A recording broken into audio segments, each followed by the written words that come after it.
from the global resources of Veterans Media Services.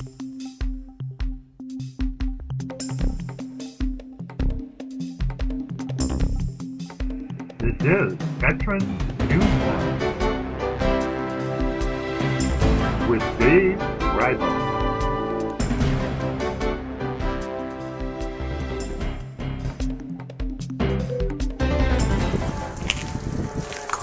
Hi, today we're coming to you from the Wisconsin Veterans Home in Union Grove, Wisconsin. We're at Champsky Hall today for the Vietnam Veterans of America, Chapter 767 in Racine, for a spaghetti dinner that they're putting on for our veterans today.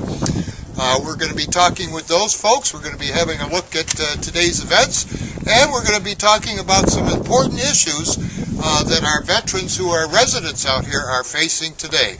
All that and more coming straight up. Hi, joining me today from the Wisconsin Veterans Home in Union Grove, Wisconsin, are two distinguished members of VVA, that's Vietnam Veterans of America, Chapter 767 in Racine. To my left is Mark Pedersen, President of Chapter 767, and to his left is Bill May, Vice President of Chapter 767. And gentlemen, we're out here to enjoy a spaghetti dinner with the veterans. Can you tell us a little bit about this event, how long you've been doing it, and why do you come out and do it? I believe this is about our second time out here now, I believe. We just come out here, give these veterans some companionship. A lot of these guys have been through hell and turmoil. So, just to kind of make their life a little easier, come out, visit them, cook them a dinner once in a while. Yeah, we part of our mandate as a Vietnam Vets chapter out of Racine is to do, good deeds, if you will, and community service. Community service, yeah, and of course the veterans are a target, and with the Vets Home out here, we worked through the organization, found somebody that was interested in doing that, made the connection, and since then they've been kind of planning events, and so we've been out here a couple of times to try to do stuff, and we'll keep coming out and kind of make it more of our routine activity to come out and do stuff for the vets here. Yeah, and other thing I've been hearing since we've been out here, there seems to be a problem with the veterans' homes these days with the folks that are residents here trying to keep up with the expenses. Can you guys fill us in on a little bit about that? This past year, the rent has skyrocketed. I don't think there's any one veteran here that can barely afford the rent they charge out here.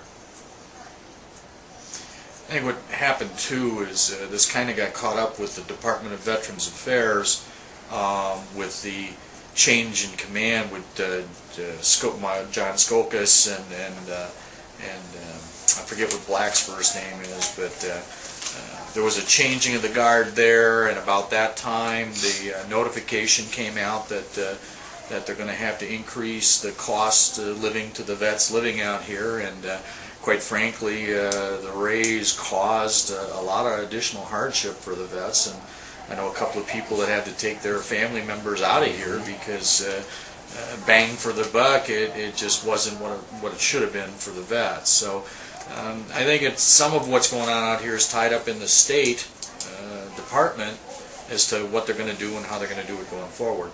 And of course, some of the other things that the Vietnam Veterans of America is about is recognizing and honor all folks that served during the Vietnam era of time. There seems to be in the veterans community sort of like two classes of veterans, those who served in country and those who served everyone else. And what a lot of people probably don't realize is the Vietnam War had very much more to do with the Cold War between the United States and the Soviet Union.